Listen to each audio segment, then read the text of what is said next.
అమ్మా బాబు ఉండింటే ఏం చేయాలో ఏం చేయకూడదు తెలుసుండేది. గాలికి తిరిగినోడికి ఏం తెలుస్తుంది? ఏమైంది? ఏంటి గొడవ?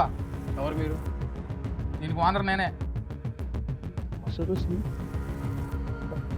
కళ్ళేమన్నా దింగే చేస్తానా కొడుక?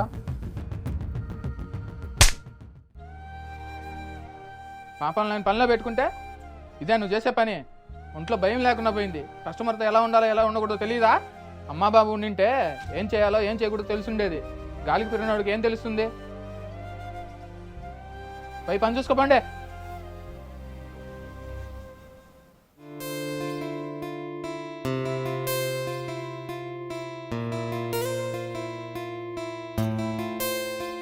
ఎరా ఉండాలని ఉందా పోవాలని ఉందా? తప్పు అతనిదే అన్న, చిన్న విషయానికే చేసుకున్నాడు. తప్పు ఎవరిదన్నా కానీ అతను కస్టమర్ అంటే దేవుడితో సమానం. నీకు జీతాలు ఇచ్చేది కస్టమర్కి ఎదురు చెప్పడానికి కాదు. కస్టమర్ ఏమన్నా పడాలి, మూసుకొని పని చేయాలి. 10 లక్షలు అప్పు తెచ్చి బిజినెస్ పెట్టా. మీ వల్ల లాస్ట్ తప్పితే ₹1 లాభం లేదు. కస్టమర్ ఎలా రిసీవ్ చేసుకోవాలో తెలీదు. తప్పు పుల్ల గురించి నాకు చెప్తున్నారు.